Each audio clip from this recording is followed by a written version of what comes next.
আসসালামু আলাইকুম। আজকে আমি তৈরি করব গরুর মাংসের কাবাব। আমি স্টোর করব পুরো রমজান মাসের জন্য।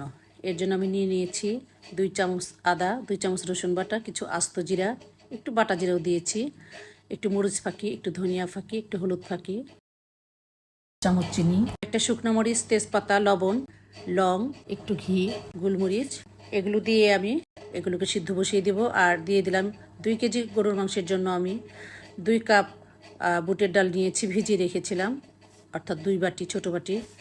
তারপর এটাতে পরিমাণ মতো পানি দিয়ে আমি এটাকে প্রেশার কুকারে সিদ্ধ করব। হ্যাঁ, আমার প্রেশার কুকারে সিদ্ধ হয়ে গিয়েছে, এই যে দেখেন একদম সফট হয়ে গিয়েছে।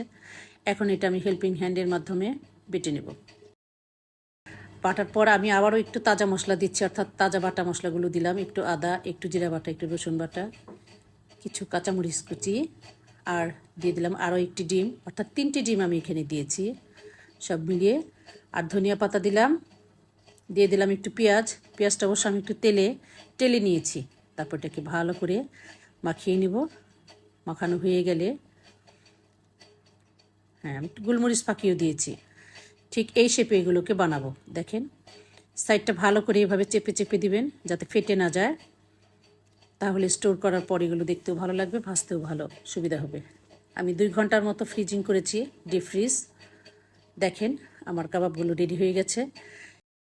কিছু আমি জিপলক ব্যাগে রেখেছি, আর কিছু আমি বক্সের মধ্যে করে রেখে দিব। এভাবে আমি সারা মাস ভরে আমার যতটুকু প্রয়োজন আমি বের করে করে ভেজে নেব। মাঝারি আঁচে কাবাবগুলো ভেজে নেবেন। ডুবো তেলেও ভাজা যায়, আবার অল্প তেলেও ভাজা যায়। তবে ডিপ ফ্রিজ থেকে বের করে সঙ্গে সঙ্গে তেলের মধ্যে ছেড়ে দিবেন। হয়ে গেল আমার কাবাব।